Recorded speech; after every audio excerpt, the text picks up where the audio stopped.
and welcome to Sarah's Stamping Retreat.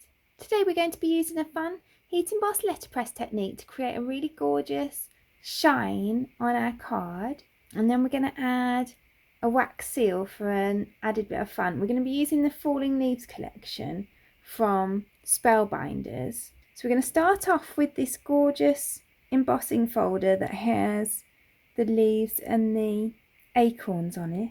I'm just going to add that onto here, and then I'm just going to add some embossing ink to this large block.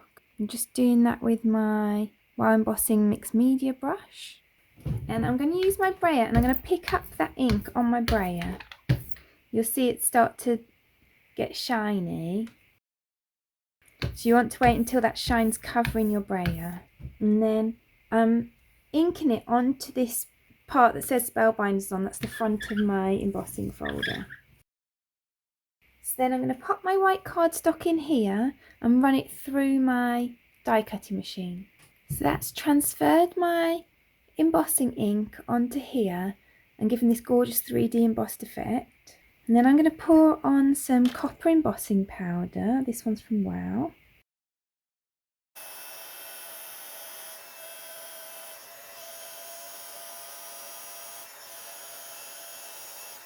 Then I can colour in the white bits with my Wow Embossing pen, and that will just add some extra ink to those bits that it didn't transfer to before, so I don't have those big white patches. And then I can transfer more embossing powder onto them and reheat emboss it. So then I'm just colouring the pattern with my alcohol markers. You can see it really brings it to life. And then we've got this really pretty finished result. So then I've cut my panel down, so I've got a 4 1/4 by 5.5 inch card blank in this green. Then I've cut a piece of copper foil sheet down to 1/2 inch smaller than that, and then I've cut my panel down 1/8 inch smaller than the copper piece. And then now I want to create a seal to go with it, so I've chosen these Matcha Wax Beads that go nicely with my colour. And then I've got my Sealed by Spellbinders starter kit, which I use all the time, and that comes with the mat, a wax seal stamp which looks like that, and then we've got the melting spoon, some gold beads, and the little melting stand. So I'm going to melt my candle and I'm going to put it under this little stand. I'm going to rest the spoon on top, and then I'm going to put 5 of these beads into it. And then I've got this cool Acorn trio wax seal that I'm going to use with it. And then when it's all melted, we can pour that out.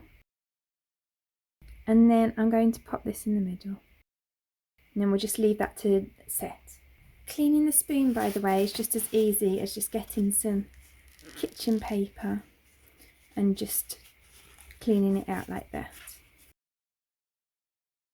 And then once it's set, we can just peel that off there. And we've got that lovely pattern.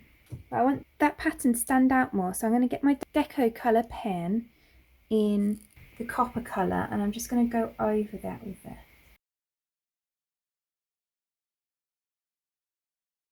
So you can see that looks really pretty now. So then I've got a piece of green cardstock. I'm just going to heat emboss it with this happy birthday here. So I'm just going to stamp that in my embossing ink, and then heat emboss it in the copper. So then I've cut this down. I've on purpose left more space this side than this side. So we've got our 4 1/4 by 5.5 inch card blank. Then we've got our copper foil piece of cardstock that measures 3 3/4 by 5 inches. Then this panel is now 1/8 inch smaller than that. I'm just using my letterpress there just to hold that down in place while it dries, and then I'm going to glue the pieces of my sentiment together. So then I'm going to glue this to my card. Then I'm going to use one of these wax seal stamp adhesive circles to add to the back of this. So then I can simply take the back off this and add that onto there. So there's our finished card. I really hope you've enjoyed creating that with me today. Let me know in the comments below if you use wax seals on your cards. I often use them for other things like sealing envelopes, but I don't very often put them on my cards. I think this looks really cute. If you enjoyed today's video, I'd really appreciate you clicking like below, and you can also press subscribe if you'd like to see future videos. If you press the bell button and select all, then YouTube will also notify you when I've got a new video available. All of the products that I've used for today's card are listed in the description below, and there's also a link there to my blog where you can find a picture supply list if that helps you find what you're looking for. I really appreciate you clicking through my links if there's something you're going to buy. I get a small commission from each purchase without any extra cost to yourself. Thank you so much for joining me today. I hope to see you again soon.